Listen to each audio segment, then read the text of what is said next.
Hello and welcome to another episode of BZG's Quick Reviews. My name is Barrett Courtney, and here, joined with me, are my great co-hosts and even better friends, Henry Montiero, the bisexist from Texas. What's up, Henry? How you doing today? Sound is everywhere, but you are not.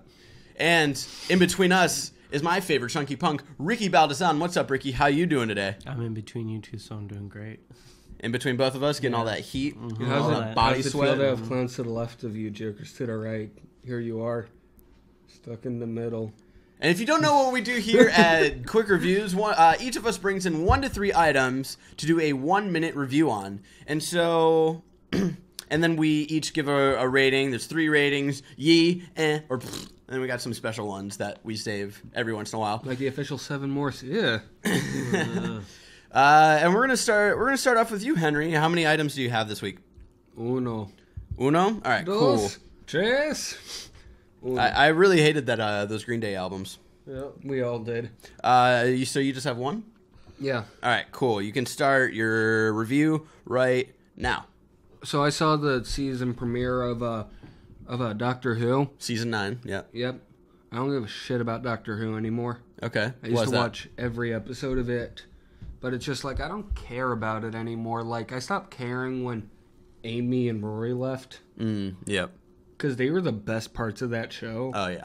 So, like, I didn't watch any of the last season with Matt Smith. Haven't been watching any of the Peter Capaldi. I finished Smith. I haven't started Capaldi. It's just like, I don't feel any connection to this anymore. I kind of miss David Tennant. Yeah. And I miss Amy Pond. Amy Pond's the best. Yeah. Even though the newer companion who's leaving soon, she was fucking pretty. She's really, really pretty. She's really cute. Anyway, I give this episode a... Because... What happened in this episode? I don't even remember, man. I don't care about Doctor Who anymore. I just left. I'm sorry. Yeah, I'm sort of in that part of my life where I've stopped caring. But that's just because I've got so much other shit to do. I really don't know what the quality of like the new season has been or like last season with Capaldi or this new episode with Capaldi. The interesting thing to me about Doctor Who is that, like, compared to something like Star Trek or Star Wars, like, Star Trek has, like, every part of the universe in Star Trek seems to fit in perfectly. Yeah. Because it's like, okay, you have a universe where you have the Romulans and the Borg and the Klingons and the Vulcans, all that. It makes perfect sense there. Doctor Who is just like, let's throw things at a dartboard. Sort of like the South Park Manatees where they write Family Guy. Yeah. Like, it has no connection to anything. It's, like, completely random, and it's, like, a universe where the Cybermen and the Daleks exist at the same time. Yeah. Doesn't work as a real universe. I'm going to start making that a thing now. The manatee effect. Yep. Yeah, that sucks. Crumb. Yeah, I've always sort of felt that about Doctor Who, but I never really minded it too much. But, yeah, I see what you're saying. So you give it a...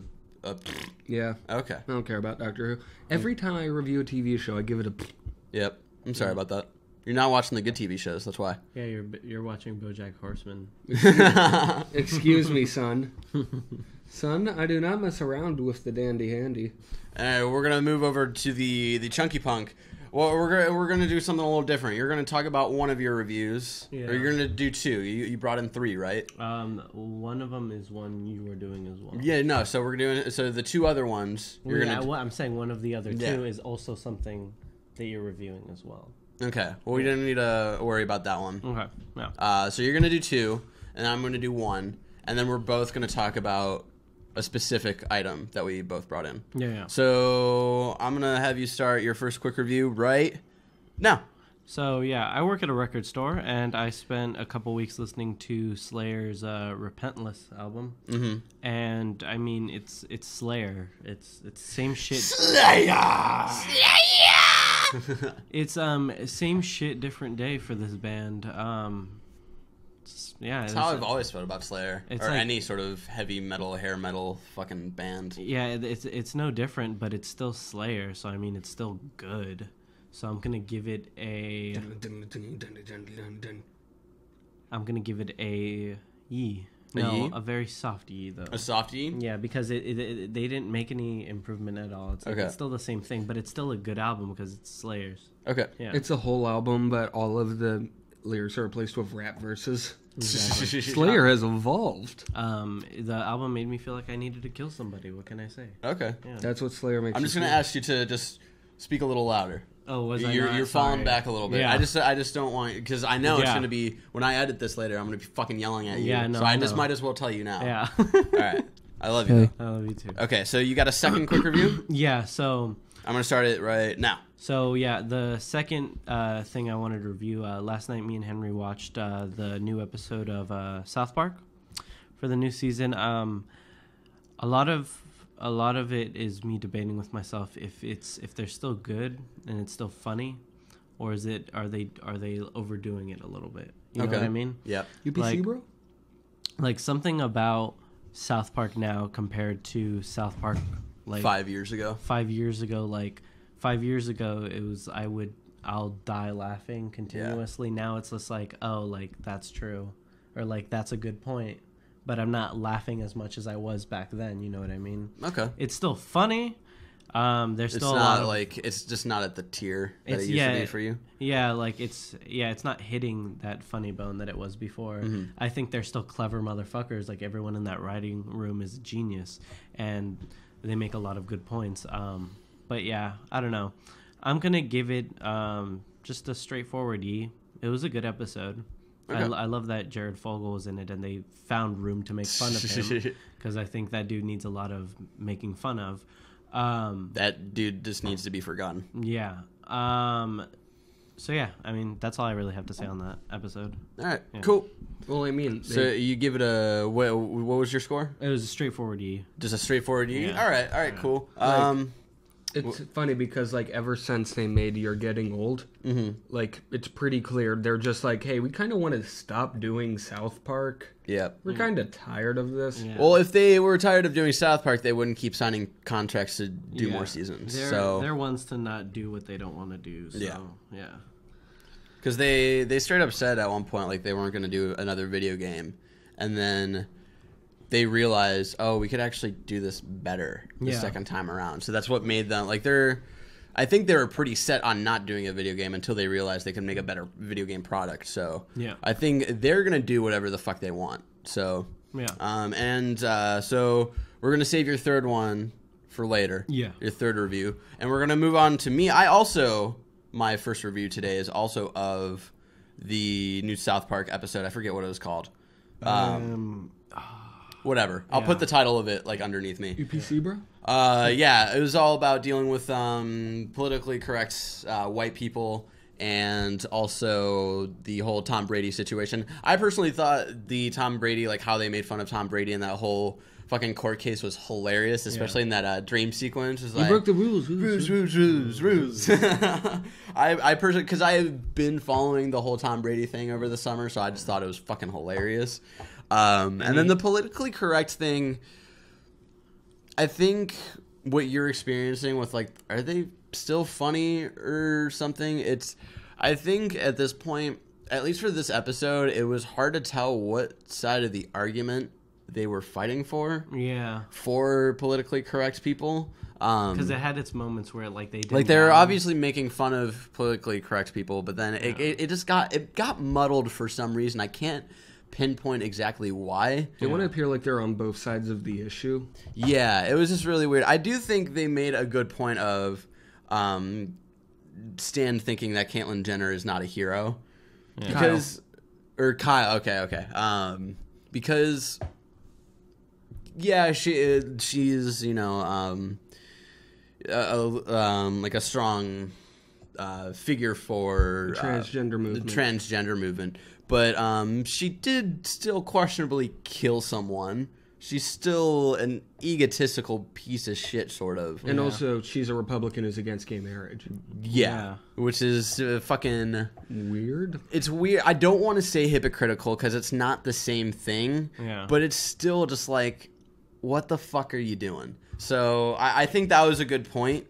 But the PC bros and like what they were saying there was still a little muddled. I thought parts of it were funny, but I do understand where it was just like, it's not, with the exception of the dream sequence of Tom Brady, just because I've been following that, none of it was like roll on the floor, fucking like dying of laughter. Right. So I do understand that. The last season of South Park, I think it's an improvement from the last season because I don't think the last season was good. Right. I don't remember anything from the last season. I try not to. Yeah, the last season was pretty bad. But the thing with this episode, it's like it's also them trying to cover everything that's going on in that week. Yeah. And trying to put all of that towards. Well, it was episode. more like a whole like they're trying to cover what's happened throughout the whole summer. Yeah, exactly. So it that's was another. Just like, I felt super overwhelmed. Yeah, yeah. It was kind of like when they couldn't fucking focus. It's like from the last season, that episode gluten-free Ebola. Yeah. Where it's just like, okay, so Ebola was a thing, people being gluten-free was a thing. How do we put these together? Yeah. It was. That was the problem with the whole last season. They just kept trying to think. That was actually 2 seasons ago. Yeah. The whole last season was like wasn't it like one straight story? It was last season was one like all the stories interconnected and it just wasn't funny. With the season before that though I thought was good. Episode, the gluten-free Ebola, I do agree wasn't that great. Because South Park is very.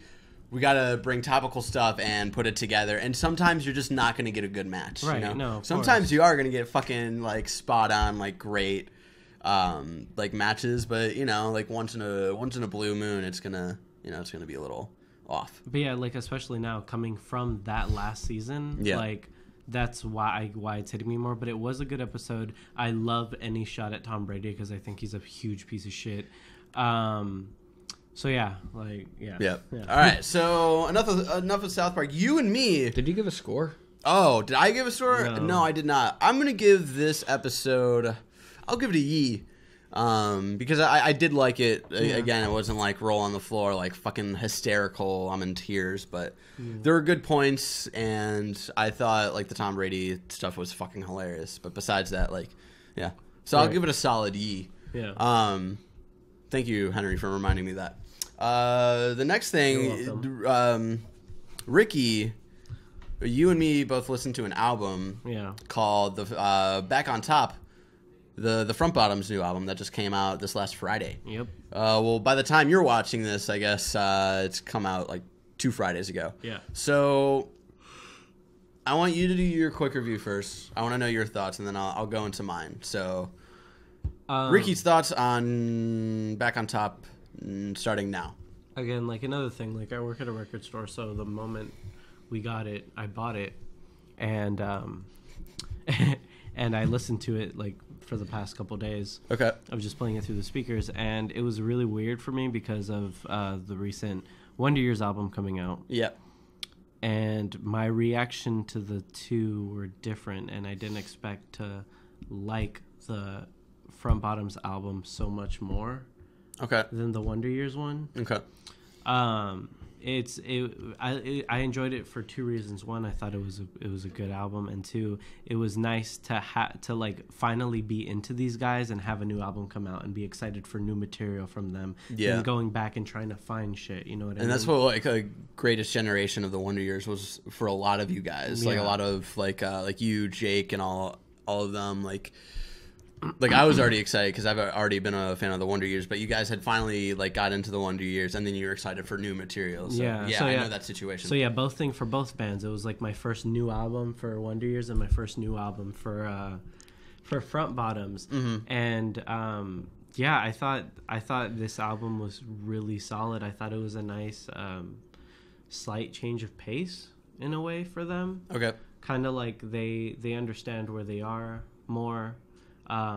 They're a lot more comfortable with each other in a way. Like you can kind of tell. Like they added new members too. They're going electric. They're doing the Dylan. Yeah, going electric. Yeah, that's what I was thinking. Like they're totally doing like a Dylan process, which is another thing I can appreciate. Yeah. But again, like just listening, like being at work, listening to this album, and just like it, like even helped me like get through the day because of how good it was. It pumps you the fuck up. It's a solid fucking album. All right. Yeah. What score would you give it? I give it a. I'm not giving it a fucky. I'm giving it a super like the strongest yee. Okay. Like just. All right. So I'm gonna give my thoughts on it. I stopped the timer because I wanted you to sort of go a little longer. I'm gonna go a little longer just as a prelude. So So I didn't know that they had signed on to Fueled by Ramen. I didn't either. I didn't know that until after the album came out, and then it started to make sense to me of why they have changed some stuff. They've definitely turned into, I don't want to say popular, but they a more accessible listen, I guess. Yeah. Because their last two albums, like, they have like some good songs on there that like general people will like, but then the rest of it is like front bottom fans are gonna like this. Yeah. So, but I think this album is like them trying to expand their fan base a little more, but them still doing what they want to do, which is weird. Well, not weird. It's just interesting that they have been able to change their sound, but they're still doing what they want to do. It's nice though, because I can understand that trying to get yourself out there. A lot of people don't like the front bottoms. Yeah, like don't. I know them. a lot of people who don't like the front bottoms. Exactly. So like I understand trying to get yourself out there, but then kudos to them for at the same time. Yeah, I just knew, like, in the opening track, Motorcycle, the line women's rights and male hedonism, like right when that line hit, I was like, oh, this is gonna be a good album. Yeah. Just because his lyrics, Brian Henry, do you know his last name? No. Brian Gumble. Brian, the lead singer. Griffin. He's a really good lyricist. I really like what he has to sing about. Yeah.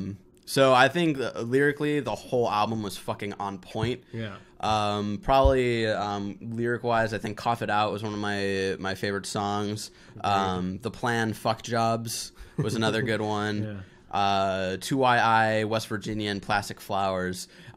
Which is finally nice to have West Virginia on an official album too. Yeah, because West Virginia, that came out as a single only like a month ago or something. So, but that was right when you started getting into the front bottom. So you had thought when you told me about it, I was like, "What?" You're like, "Yeah, West Virginia, don't you know?" I was like, "No, that must have just have come out." Yeah. I think I have really no big complaints about this album. Like, the two sort of things I would change, I don't know if I would change, is Summer Shandy, the second track where it's like the bad boy blues. I really like that song. I just know it might not catch the attention of other people. Yeah. Like, I get into the mood for it sometimes, and then other times I'm like, I'm gonna skip it. Yeah. You know, and then I honestly think my only big criticism of it, I think West Virginia would have been better as the opening track, to be honest. I liked Motorcycle, and it sort of made sense, like, in the beginning of Motorcycle, where it has like the choir singing. Yeah. But West Virginia is like, again, like out of like that's like a good, like, it's like if like for this new tour, like, I imagine that they're gonna open with this fucking song. Yeah. Because out of like all the songs they have, like, they're a very weird band, and West Virginia is like one of the only like punches in the face that they have. Like, where it's just like it's like West Virginia and Backflip that like hold that like sort of energy up for me. Yeah. But yeah, I was sort of in the same mindset of, like, I had such high expectations for the Wonder Years' new album, and then they didn't meet those, and it felt really weird. And I was excited for the new Front Bottoms album. Like, I had heard the singles like "Cough It Out" and "Help" and "West Virginia." I'd liked those, but this album blew me away. Yeah. Like, it fucking blew me away. It was so weird, like, how much I enjoyed this album. I think, like, I'm such a sucker for the Plan Fuck Jobs because of those metal drums. Yeah. The do do do do do do. Yeah. Do do do do do, and then like the drum beat kicks in. Like, they had. I'm gonna be bold. Here, and I might piss Henry off. Bold. If this album doesn't, because he hasn't listened to the album, so this might He's going bold. This might increase his expectations a little bit, so I don't want you to hold me to what I'm about to say here. Better than a hand job while eating candy rope. I honestly think that the Front Bottoms are like this generation's, in a weird way, not completely. This generation's, they might be giants when it comes to song structure. Okay. Just because of how they're able to take a normal like song and then be able to change it, but it still sounds good and it's interesting, and they've got these quirks that they're quirky, but they're fucking fun. And that's something, like, I'd be very surprised if the Front Bottoms were asked if they were inspired by They Might Be Giants, and they said no. Like, I'd be very surprised if that happened. Because I see a lot of... inspired by Appalachian folktales. I see a lot of influence in that, and that's why I think, like, they're sort of this generation's... They Might Be Giants. And not, like, in what they write about and stuff. They Might Be Giants. I still don't understand what the fuck they're talking about in half of their songs, but I like it. The 1965 World's Fair and Fire. But yeah, the front just because of our generation, we're all self-centered, you know. They're naturally gonna write about like their personal like love shit and stuff. We're so selfish. The word meme is the word me twice. So I think if you enjoy They Might Be Giants, I think if you enjoy early Weezer, I think you would really, really fucking like this album. I fucking love this album. I think this is definitely going to be a contender for album of the year for me. Plastic Flowers, I think, was like one of the greatest like outro songs to an album I've heard so far this year. Just because of the fucking choir in the back at the end where they're all singing together. It didn't feel like Front Bottoms, but it sort of did, and it was just so, I don't know. It's on repeat, and very little albums do that for me. Like Wonder Years didn't even get like really an on repeat. I listened to it a couple times, and then I listened to it on the way here before I did my review of it, and that was about it. This has been completely just like I want to fucking listen to these songs. So I give the Front Bottoms' new album, Back on Top, a fuck ye. Boom. Neat. He went bold. I went bold. I went fucking bold. I really love this album. He's so bold it went italic. And that was today's episode of Quick Reviews. Just again, if you don't know what the basic premise is, we each bring in 1 to 3 items. We do 1-minute reviews on those. We went a little long today because I had a lot of thoughts on this new album. And if you like that, you can like that like button below. If you like that, you can like it. Like. Like us, and like in the comments to the like. What did you think about our thoughts? You can share your thoughts in the comments below. What did you think of what did you think about the new South Park episode? What did you think about the new Front Bottoms album? What did you think about Doctor Who and all that stuff? You can leave those thoughts in the comments below. If you have anything you want us to quick review, you can always find us on Twitter at baiazonagamers. You can find me personally at Benandlerchung. You can find Henry personally at Henrysource, and you can find Ricky over here at Baldazant96. It's so weird to say that you have a Twitter now, you know. I'm gonna make another one because I hate that name. The Baldazant96. Yeah. And you can find Jesus at... So yeah, thanks for watching. And if you have any questions, tech questions on how we look so beautiful, how we look like Marilyn Monroe and sound like Elvis Costello. You can always tweet at our tech guy at 7Morse, but the O in Morse is a 0. You can see that in the description below. You can always reach him there. He'll be happy to answer your questions. And if you don't have Twitter, you can always email us, of course, at baiazonagamers@gmail.com. And we're now on SoundCloud. We've got a podcast going on SoundCloud every Sunday, called The Shitcast, where we talk about the news and what games we've been playing, and you get some of our YouTube content early, so you can check that out as well. And one more time, thank you so much for watching, and until next time, have a great day full of quick reviews and rules. UPC, bro? UPC, bro? UPC, bro? UC State. UC State, bro. We should get a PC house together, bro. Yeah, let's do it, bro.